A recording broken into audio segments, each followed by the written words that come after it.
This is the Detroit Sports Podcast Network. Hey everybody, this is Freddie Cohen of ESPN Radio. When I'm not talking about breaking news or breaking news on ESPN Radio, I'm always a fan and listen to the Detroit Sports Podcast, and so should you.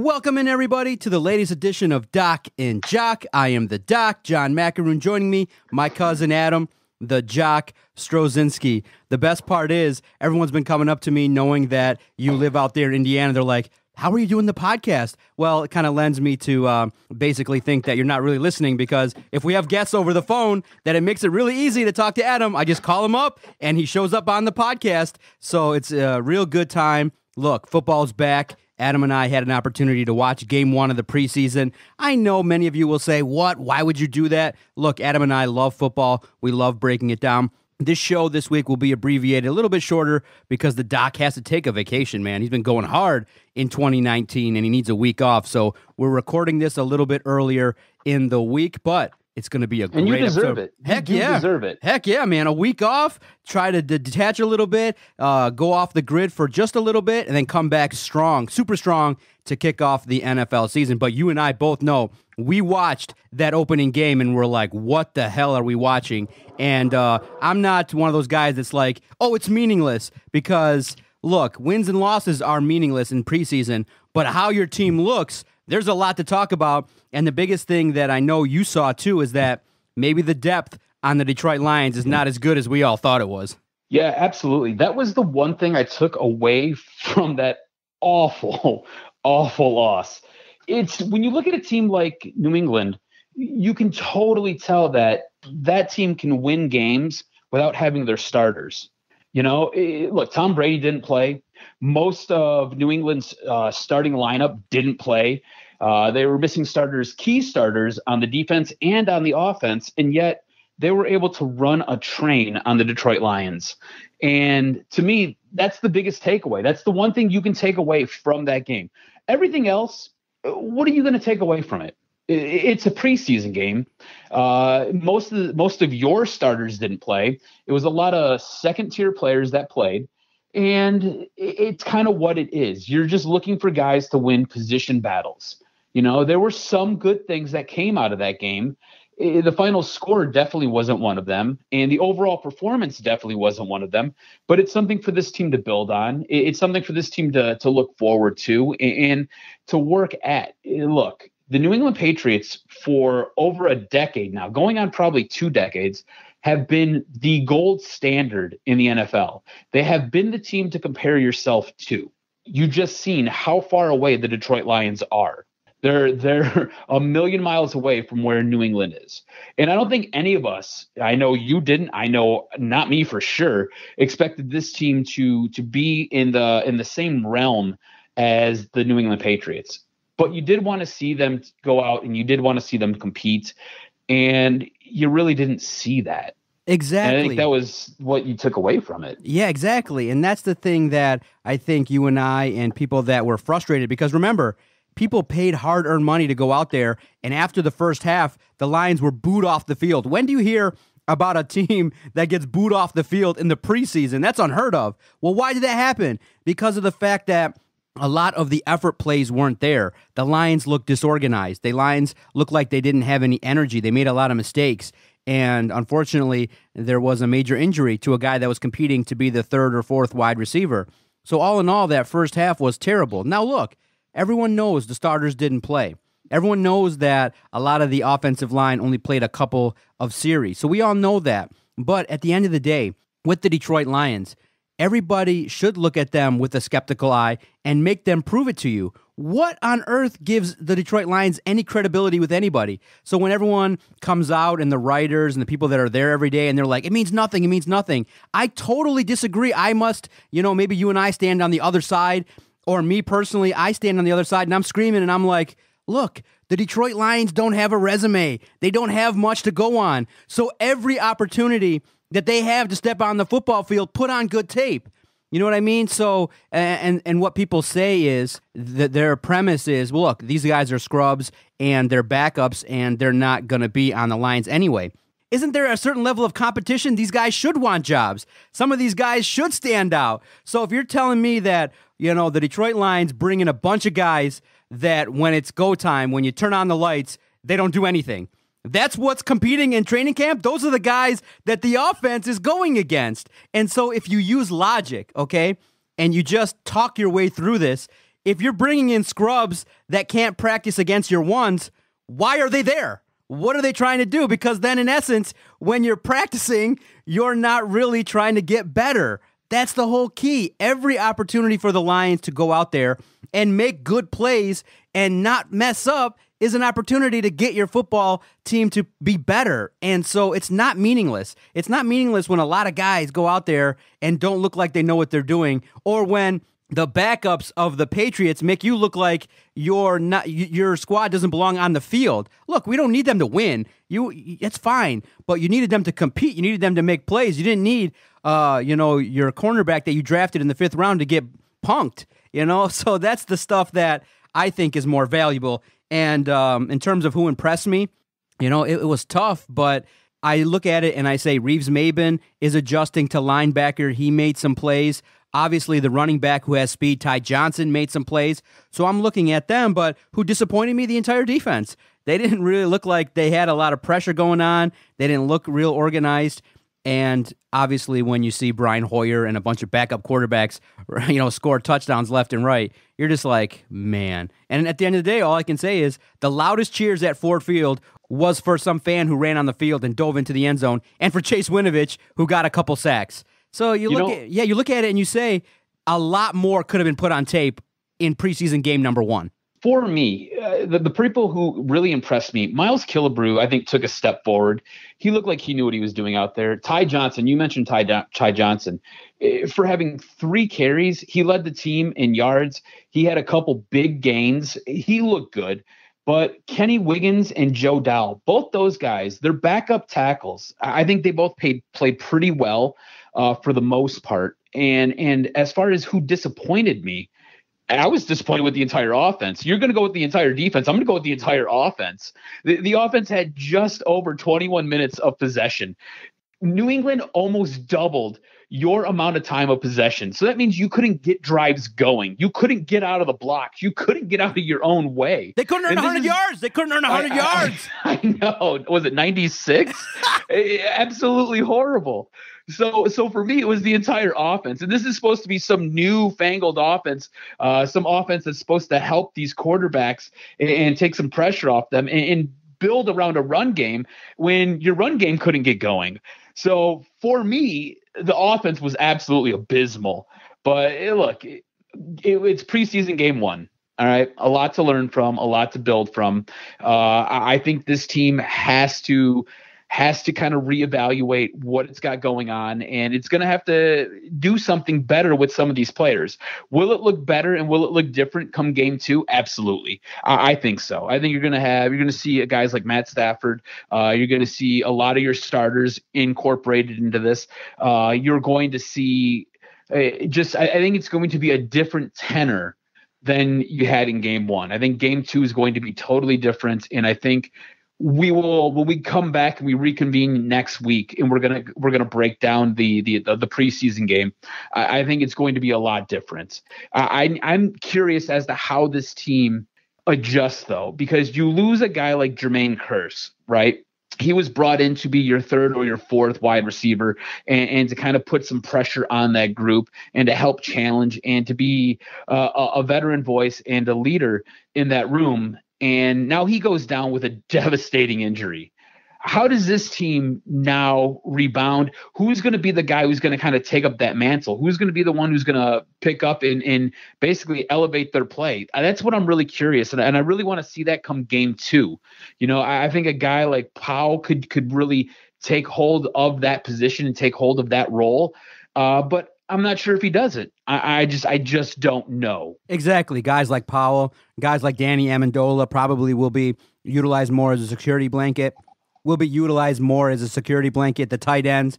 But at the same time, if Kearse can stay around the team, can be an invaluable leader, then there's an opportunity to continue that growth. But yeah, all in all, that offense, in the preseason, remember, they're not really game planning. They're not scheming. They're just trying to go out there and win individual battles is what you hear. But at the same time, you recognize, okay, when you go out there, you still have to execute plays. You got to, continue to execute without getting penalties. You have to run the ball. You have to, avoid major injuries. And many people watching that said, you know what? Why was Kearse even out there, especially with no Stafford? You realize the importance of not getting hurt during the preseason. Did the Lions make a mistake by playing Kearse? I think so. I don't know why you would play him. He's a guy who, when he was signed, we're like, okay, cool, valuable part of the offense. I understand he's a third or fourth wide receiver, but he's a veteran. He's a guy who you're bringing in who is familiar with this offense. He's a guy who you're going to lean on in crunch time, yet you're rolling him out there to play. It didn't make any sense to me. I thought this was a huge mistake.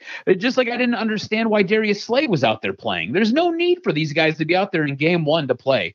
Look, you just run through extra drills and practice. It'll be okay. You don't need to have the contact. My concern with Kearse right now is he able to come back? Because it happened so soon, because it happened so early. It was a devastating injury and it was gruesome. But is he able to come back halfway through the season? Can we expect to see this guy maybe around week 9, maybe around week 10? And can he provide you some valuable snaps? That's kind of my concern of it right now. I mean, I know you've got to fill his role and it's next man up. And we've already mentioned a couple guys who we expect to kind of step in and pick up some of those targets and pick up some of those receptions. But is he able to come back to this team and provide a little something? That's kind of what I'm curious to see. And again, I hope he does stay around the team. I hope he's in the locker room. I hope he's in the wide receivers room. And I hope he's, kind of coaching up some of the younger talents. And not only that, he's staying mentally engaged with the team. And once he's able to rehab, he's able to physically be out there and do things. So hopefully come, week 10, he's able to perform. Yeah. Now, cuz we got to talk about this because what's our biggest complaint with the offense? Behind Matthew Stafford, you have no depth. David Fales looked awful. He looked lost. And, we were in midseason form with our trolling. We were praying for him. We were like, Lord, help that boy. He going to get killed out there because at one point, in the first half, Fales dropped back 12 times and got sacked 6. That was bad. It was brutal. It was like, man, they can't get any help for the quarterback. And unfortunately, you lost who I think was going to win the QB battle at backup in Tom Savage to a concussion. And so you're forced to bring in a journeyman. And so you look at it and you go, why is it? What's the big issue regarding if you're really serious about improving your team, if you're really serious about competition, then you have to have better than Savage and Fales at backup. And then the guy you brought in has one career victory to his name, Johnson. Get out of here. One career victory? That's the guy that's going to be leading this offense in practice? It's a big step backwards. And I think Tom Savage and Fales are fine. But at the same time, I do think you could have gone out there and maybe even looked at a Kaepernick, looked at some real competition. Because, again, if Stafford goes down, if that back injury gets re-aggravated, or if that offensive line for one particular play doesn't, block the right guy and Stafford gets rolled up and gets crunched, it's over. It is over. I mean, they're bringing in guys off the scrap heap that have played for a dozen teams, and they're running practice right now. That's where we're at, and I think it's a major, major flaw regarding the quarterback position. I know across the league, the backup quarterback position is not really emphasized, but for a team like the Lions, it probably should be. Absolutely. You could go out and you could get a guy like a Mike Glennon, or you could go get a guy like a Trevor Siemian or AJ McCarron. These are all guys who are better than Josh Johnson. Do you know what I'm saying? There are guys out there that you could have went out and picked up and brought in to help you, I don't know, possibly win a game or weather a storm if Matt Stafford gets hurt. Instead, you've got a guy like Tom Savage, who I think we both agree was going to win that job. And then you've got David Fales, who's not good. And now you've got to go out and you got to bring in a guy like Josh Johnson, who, like you said, journeyman. I think this is his 13th team. His 13th team. Because I'll say this. I follow the league and I pay attention to football. I didn't even know dude was black until he took his helmet off. I didn't even know who he was. I'm like, wait a minute, this guy's been on 13 teams and he's done all this. I've never heard of him. Or or in some respect, he's been so insignificant for a long time. I don't recall a pass that he's thrown or something that he's done that's been meaningful. And I'm like looking at him, I'm like, he's black? I'm like, oh, okay. So that's who they're bringing in. People that really, at the end of the day, the only reason why he's here is because he knows the quarterback coach. That's not what we're looking for. Yeah, he's going to know the system and he can run practice, and that's what you need. But we're looking beyond that. We need more. Yeah, this is his 7th year in the league, and he's been on 13 teams. That tells you pretty much all you need to know. And I get it. He's a backup quarterback. But at the end of the day, if something bad happens to Matt Stafford, you want a guy who can go out there and possibly keep you in a game, possibly help you win a game. And Josh Johnson doesn't really do it for me. David Fales doesn't really do it for me. I mean, Tom Savage really didn't do it for me either. Yeah, look, a guy like Colin Kaepernick, holy hell, I think we're talking about maybe having a mutiny for a quarterback, whether you agree with his political beliefs or not. And put that off to the side, because at the end of the day, and this is what a lot of football fans get crushed for, but at the end of the day, it's all about wins and losses, right? Is he going to make your football team? Is he going to make your football team a better squad? Is he going to help you win a game? And I think Colin Kaepernick, I know he's been removed from the league, but he does things that other guys can't do, and I think he could help you win a game. I absolutely think he could help you win a game. So after preseason game 1, the fans obviously are in full panic mode.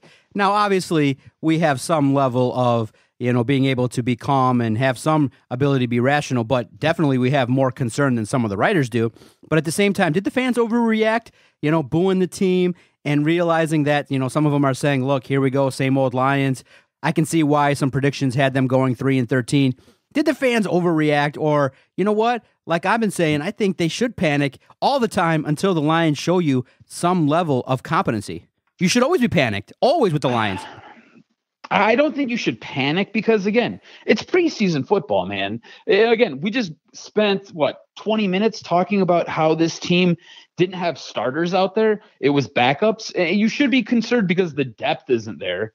But I don't think you should be concerned that this team is going to be abysmal. Look, we both know when Matt Stafford's your quarterback, this team looks totally different than when he's not, especially when you've got guys like David Fales or Tom Savage under center. On top of all that, you didn't have your starting offensive lineman out there. You didn't have your starting running back out there. So that's just the offense. Now you look at the defense. Trey Flowers wasn't out there. Snacks Harrison wasn't out there. Half your linebacking core wasn't out there, your starting linebacking core. So this team was kind of a hodgepodge of mostly second and third stringers with one or two starters kind of sprinkled in. Don't read too much into it. Was it a bad game? Absolutely. Is the depth there? We have zero depth, and that's been an issue with this team forever and a day. We have a couple positions where there's a couple guys of depth who can kind of slot in and fill in if things get a little bit hairy. Like I said, Kenny Wiggins looked good and Joe Dow looked good, so your tackle position looks okay. But other than that, when you start talking about running back, I don't know. CJ Anderson doesn't really make me feel warm and fuzzy inside. I like what he did in the playoffs last year, but other than that, he just doesn't do it for me. You know what I'm saying? And then as far as your depth at wide receiver, I mean, honestly, after your first 3 guys, I don't really know what you're expecting because you don't have huge names there. You don't have a ton of guys who have a ton of production behind those names. And then as far as your quarterback goes, it's Matt Stafford and it's Matt Stafford. You look at your defensive front. Your defensive front is disgusting, but most of those guys were on the bench. So you're playing guys who are rotational pieces who are going to get a couple snaps here and there, and that's about all they're going to get. And then you're looking at your linebacking core, and it's just a bunch of secondary guys. And same thing with your secondary guys. So I'm not 100% sure what you're exactly expecting here. All right, I want to show love to two of our sponsors. In the second half of this podcast, we're going to talk about Matthew Stafford. Are we concerned regarding the scheduled days off? Damn near got a vacation himself, 6 days without intense work. And then to end the podcast, we're going to talk about how much pressure do the coaches of the major teams have? Mark Dantonio, Jim Harbaugh, and Matt Patricia. How much heat are they going to take this season with what they got in terms of expectations? I do want to show love to two sponsors who make it possible for Adam and I to broadcast each and every week. We're going strong, 315 episodes, and that's largely due to two great sponsors, the Motor City Pawnbrokers and the Flick Chat application. The Motor City Pawnbrokers are the one-stop pawn shop when you're in need of quality, brand name new or pre-owned merchandise with locations in Detroit, Ferndale, Roseville, and Warren. Their mission is to deliver exceptional value.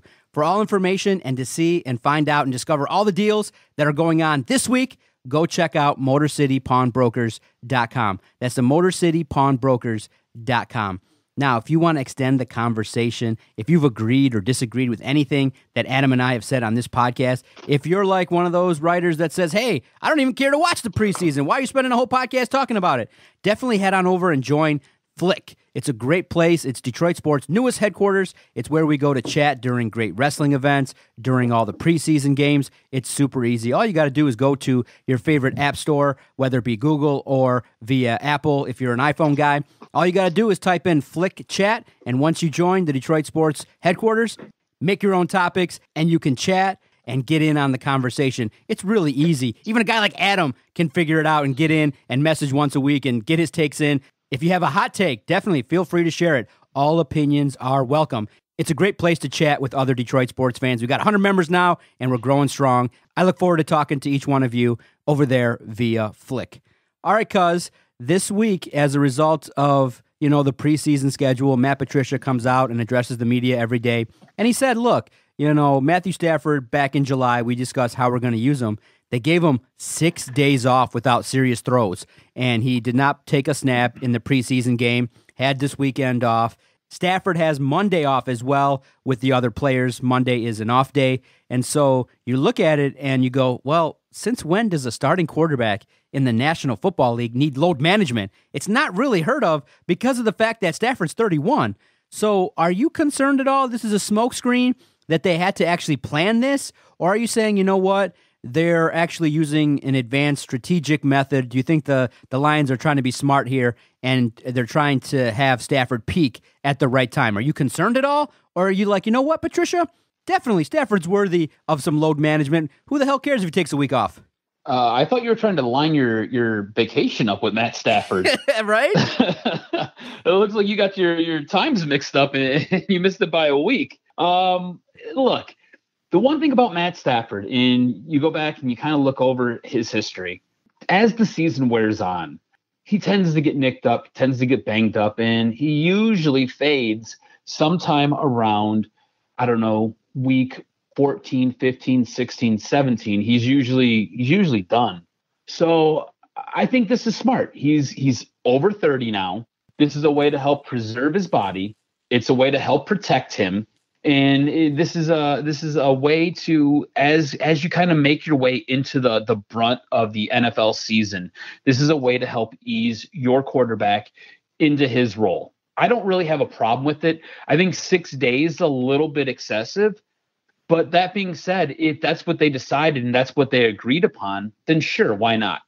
Don't be surprised if, as the season kind of wears along, Matt Stafford's going to end up sitting 2, maybe 3 days in a row, and you're not going to really have him out there throwing. Don't be surprised if that happens, because the one thing you learned last year, he's a tough SOB, right? But he can only perform and he can only give you what he's got when he's healthy.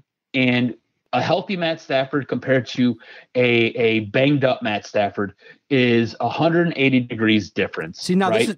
This is why I disagree with you completely. Okay, it's a new system, so Stafford's not going to master this in one training camp. Okay, and then you're right. And then the other aspect of it too, cuz I know everyone is going to look to that broken back and things like that, but when Stafford suffered that injury, the team was well under 500 already. So at that point, that's why we discussed just shutting him down, because at that point, the season was already lost. The pressure was already off. So in looking at it, Stafford, the measure of why this guy is talked about and criticized so much is throughout an NFL season, there isn't just this level of consistency where, hey, can this guy take you to be 13-3? Can he run off 10 straight wins? Can he perform at a high level game in and game out? And right now the answer is no. So to rest the guy would indicate that, hey, he's done some things, or that, oh, I got this.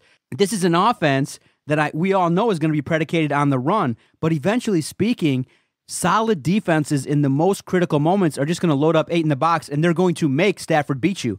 Can those weapons execute? And I think every rep that he takes, maybe 3 days off, fine, maybe back-to-back days, but at 31 years old, it kind of sends smoke screens to me that maybe he came into camp not 100%, because in camp, look, he's been okay. He's found Hockenson. He's made plays to Marvin Jones. But in terms of some other throws, he hasn't been lighting up the world, especially when you compare him to Tom Brady.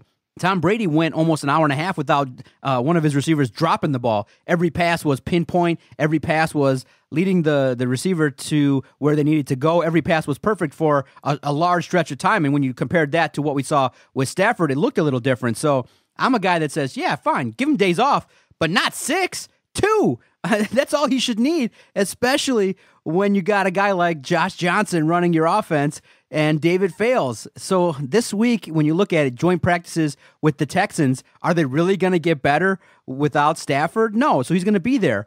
But at the same time, I just think that you got to take advantage of every single rep, especially in a new offense, and especially with Stafford, who really hasn't accomplished all that much in terms of wins, critical wins in the National Football League. So it's interesting. I think it's more of a smokescreen and a combination of really wanting him to be healthy and trying to protect him.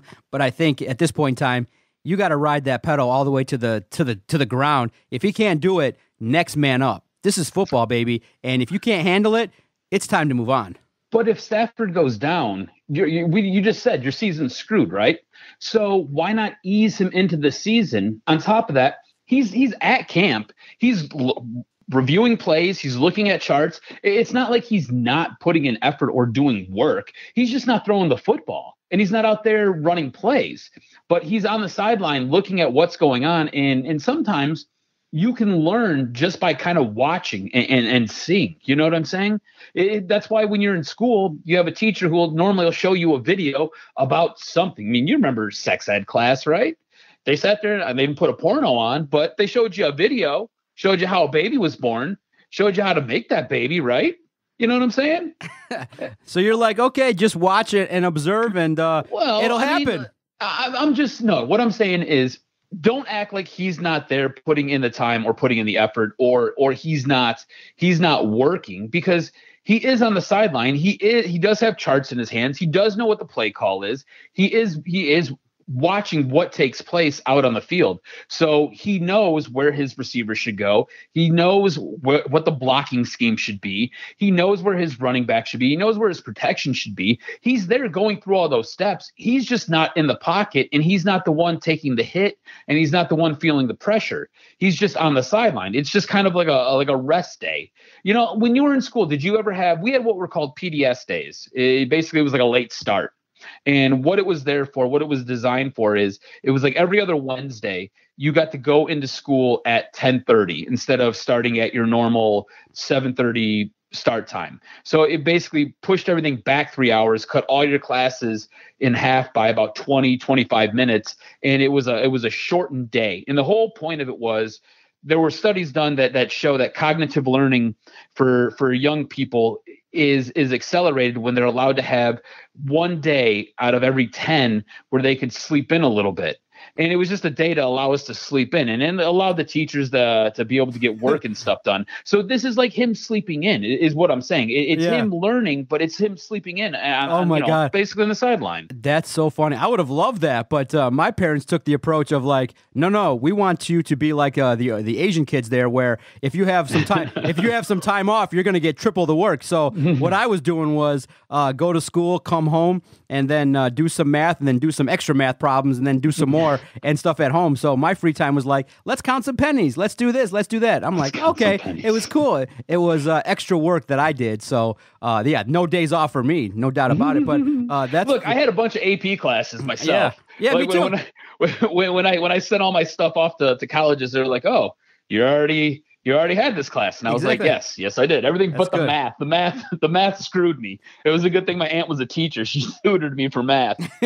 So that's interesting. It's going to be, at the end of the day, this season will bear out what happens. At the end of the day, I'm more of a guy that says, hey, you know what? Yes, time off is definitely needed. No problem, but not 6 of them. That's in essence saying I think 6 is a little bit much. That's a little bit much. But let's see how this plays out. Let's see if Matthew Stafford, probably not going to take a whole heck of a lot of snaps in game 2, but game 3, I would expect that he's going to get probably at least a half of NFL football. We'll see. Yeah, I'm thinking a half, and he'll probably start that first series of the third quarter as well. Yep, no doubt. All right, one last topic, because of the fact that everyone's talking about the coaches, the heads of the major teams here in Michigan. Mark Dantonio of Michigan State, Jim Harbaugh at Michigan, or Matt Patricia. So obviously each of them has their own unique pressure and goals and things that they have to accomplish, but all of them really do at this point in time already. When we're recording this podcast early in the week, they all got a certain level of heat. They got a lot of expectations, and each of them has to deliver this year. And so I think the question is valid and reasonable. Who has the most pressure on them?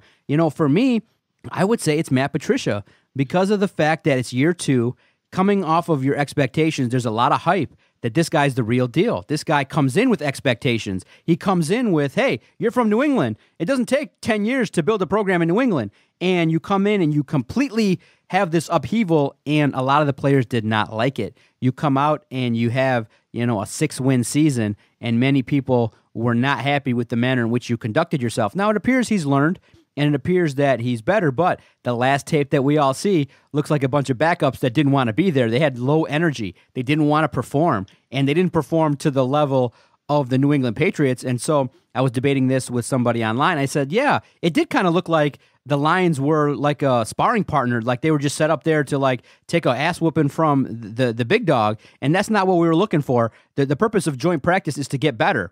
And what they showed on tape didn't really appear that. And many people are even starting the rumblings that, hey, if you have another 6-win season, broom them out. And in the National Football League, not for long, I think Matt Patricia has the most pressure, but I don't want to discount. There's a significant amount of pressure on Dantonio and Harbaugh. It's a tough gig, but I think of the 3 main coaches, Matt Patricia has the most heat on him to perform and the biggest expectations right now. See, I don't know. I think Jim Harbaugh probably has the most heat and most pressure on him. Look at what's going on in the Big Ten right now.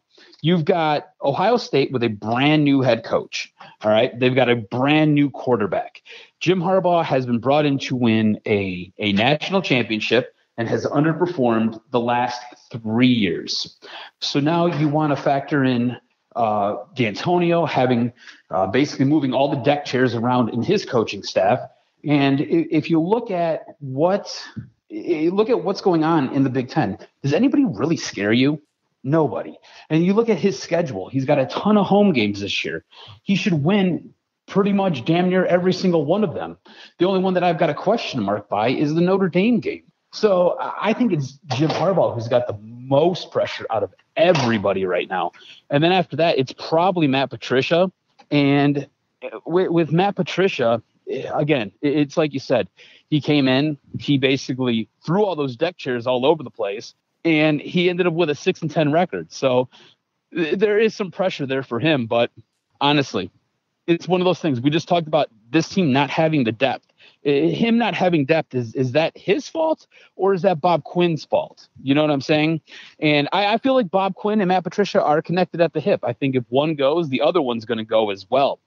But I think it goes Harbaugh, Patricia, and then Dantonio. Okay, Dantonio's got pressure, but Dantonio's pressure, I think, is his own fault because he doesn't want to change any of his staff around. See, I will disagree a little bit with the notion that, depth, because look at it. Chase Winovich comes in, he performs. Kyle Van Noy comes in, he performs. What have we clamored for? You want the ability basically to put together a system where, look, at the end of the day, you can't go out there and get 53 amazing Pro Bowlers. No, you're right. At some point, you got to take a guy that is a 1-star guy, and you damn near better make him a 3.5-star guy to get the job done, because it's a league where, at the end of the day, it's a violent league, and a lot of guys are going to be shuffled in and out in terms of plays. And so with the way the league is going, you're going to want 2 or 3 guys that can perform. And so why Matt Patricia has this pressure on him is I think he has to instill this system where you can go out there and get a 6th-rounder and plug them in, and they won't look lost. You see, that's why I'm so concerned, because my focus is not on, hey, all the ones. I expect Trey Flowers to do his job. I expect, Kerryon Johnson to run the ball. But what if he doesn't? What if he gets hurt? What if Taylor Decker goes down? Now you have a nightmare situation because everyone saw that backups under Patricia don't look right. So that's the fear. That's why there's so much pressure on Patricia, because I think there has to be this system that's put in. And look, it's not easy. This is not an easy thing to go and execute. But if your plan is to be the Patriots, I really, truly believe, really at this point in time, cuz, I really do believe it, and I'll live by it. If Bill Belichick was coaching the Detroit Lions and you just gave him the same team, the same 90 guys this year, I'd put them as one of the favorites to win the Super Bowl this year with that talent. And if you took last year's team with the Patriots and gave them Matt Patricia, they wouldn't have made the playoffs. That's the difference. That's the key. That's why there's pressure. And that's why it's important to go back to the first half of the podcast. That's why these preseason games matter. You're looking for culture. You're looking for system. You're looking for, hey, can you go and get guy number 52 and 53 to go out there and do something? And right now, we haven't seen it for the first year. Great. If you give any coach 1 A's and they all stay healthy, they're going to do something. This is the National Football League. No, right. And I get that. But look at what Bill Belichick did, right? Look at his first go-round when he was in Cleveland. That didn't go as swimmingly as possible, right? So you got to learn a little bit, and I think Patricia's learning. All that being said, I think there's still pressure on the guy. Yeah. I just think there's a little bit more on Jim Harbaugh. You need to start seeing some fruits of the labor. After 4 years, you've got all your guys in, right? These are all your guys. You need to start producing. You need to start performing. You went out, you got a brand new OC. You went out and you were able to work the system, and you got a transfer quarterback in who is your guy. He's your guy. He can make all the throws, right? According to you, he can make all the throws. You've got a system, and you've got players who are supposed to benefit what your OC wants to do in throwing the football around. Go out there and do it. You know what I'm saying? So I just think there's more pressure on Jim Harbaugh. I agree with you. There is a ton of pressure on Matt Patricia, but I think there's just a little bit more on Harbaugh. Ooh, great podcast, sir. 40 minutes talking football, debating it. I love it. Thanks, everybody, for finding us this week on the Detroit Sports Podcast. You can find the network and all the shows anywhere that your favorite podcast is available. You can follow Adam on Twitter at AdamRSTROZ. Follow the network at Detroit Podcast. If you agree or disagree, feel free. If you believe Mark Dantonio has the most pressure because of the fact of expectations in that defense and how bad that offense was, feel free. Lob us a message on Twitter or via the Flick Chat application, and we love to engage. I really do believe we are the #1 site in terms of engagement, and we do read and enjoy interaction. Thanks, guys, for being part of this abbreviated podcast. I'm going to enjoy my vacation. I look forward to recapping it all with you next week. Have fun, get some sun, and we look forward to when you get back. Yeah, I'm going to come back looking like Johnson. Yeah. Hey, you never know. You never know. All right. Talk soon, everybody. Bye. This was locker room talk. Second dick. Sorry, Detroit. Didn't quite work out. And all I can say is Detroit Sports Podcast scores. I hear voices in my head. They counsel me. They understand. They talk to me.